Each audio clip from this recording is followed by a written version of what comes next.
When Jimmy was a kid, his father fled to the border of a neighboring country chased by soldiers. His people, the Karen, were being persecuted. With help, Jimmy was eventually able to travel through the dense jungle to reunite with his father. Together, they journeyed to a refugee camp in Southeast Asia. Jimmy attended an Adventist school in the camp operated by Helen Hall, a missionary from Australia. When he graduated, she asked him to teach. One day while he was teaching, a visitor from the city promised to sponsor his education.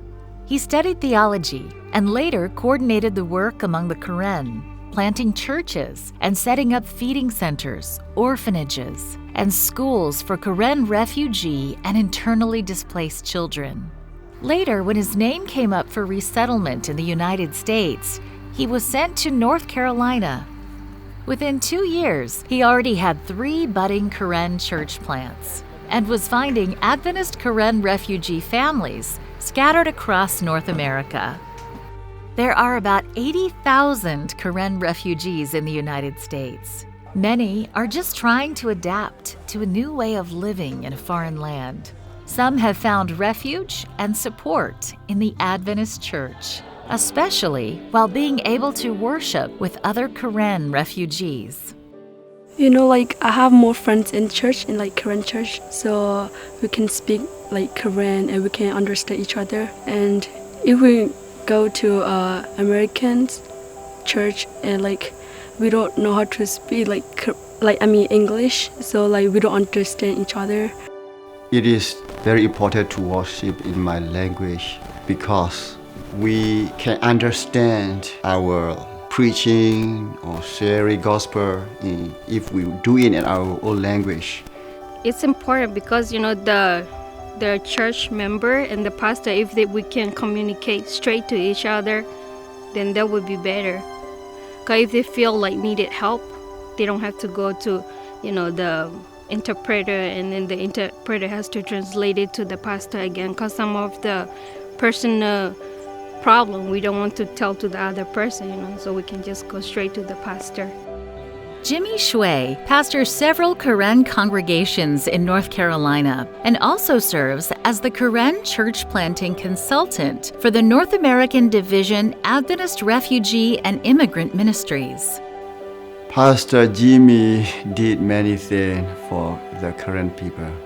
Number one is he tried to organize every scattered church members who came to the United States. Every 3 years we have a family campaign for everywhere in the United States where we have a church. Every family is coming together to have a fellowship. Unless he is planning this, we don't have a fellowship, We just stay in our own states and we don't know each other. And also because of this, the young people are coming together, serving more in the church. My favorite is to be together and worship together, sing together. We love the way Karen people do that because it sounds good. When they sing, they sound so good, and because Jesus gave them their voice. The Karen Adventist believers across North America asked Pastor Jimmy to nurture and lead them, as many still are not yet fluent in English. Pastor Jimmy is planting churches among the Karen across this territory.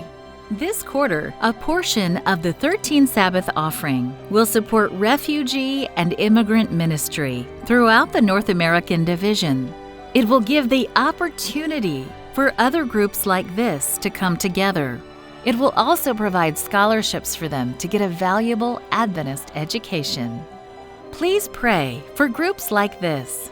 Pray that they find comfort in Jesus as they transition to life in a new land. Thank you for supporting the 13th Sabbath offering.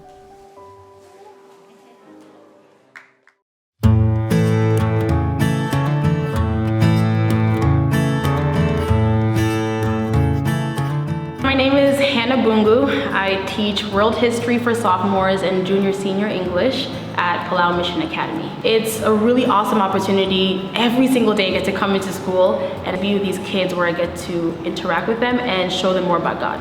That's my biggest goal here. Every worship, every chapel, every single thing, I I just bring it back to God. And so being a missionary, it might seem scary before you do it, but honestly, it's so awesome just being on the front line for God every single day. So most of us here in Palau are teachers, and the average day to day is you wake up and you try to eat breakfast, and then you go to staff worship, which is really, really important, because if we don't center ourselves every single day in God, then we cannot help our kids properly. Then after staff worship, the day starts. You go to your classes, you meet with your kids. Every single class starts with worship. So we do a worship thought and then get into the material. There are days where it's harder than others. Mondays tend to be pretty hard because kids are tired, but as the week progresses, things get a little bit easier and then they get hard again. But day to day is you come in, you teach them, and then you interact with them in the hallways, and you talk with them, and you hug them, and you high five them, and you know, check up on them, and they make you laugh, and you make them laugh, and then the day ends and you grade, and you grade pretty much the whole evening. You spend time with your housemates and with the other missionaries, and they understand what you're going through, so it's really cool because you get to share that experience with them, and then it starts all over again. It may not sound fulfilling, but it is the most fulfilling thing I've done in my life. Before coming to Palau, I did not get trained as a teacher. I was not an education major. I had no idea what I was doing coming out here. But you don't have to be an education major or a trained teacher. Yes, it does help, but God will equip you. When you answer His call, He will equip you. I was able to fulfill a whole year last year teaching 4th grade, and we're now in April of this year as I'm in high school. I don't always know how things are gonna come together, but God blesses. And so if you're scared about doing the work that God calls for you, you're not doing it on your own, because He's gonna help you and He's gonna be with you. And so that should not be a worry. Just trust Him and He's got you. You should definitely be a missionary. There are so many places that need your help.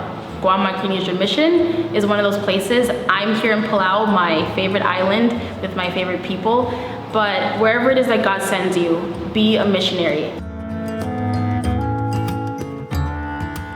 Every year, Adventist schools like Palau Mission Academy rely heavily on volunteers like Hannah to teach the next generation of leaders.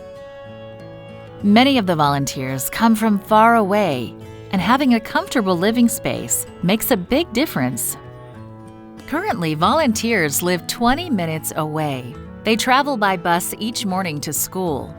New on-campus housing facilities would increase the staff's productivity and, more importantly, their interaction time with the students. This quarter, a portion of your 13 Sabbath offering will help build staff housing at Palau Mission Academy. Please support Adventist education on this Pacific island by giving this quarter. Thank you for your generous contributions to mission.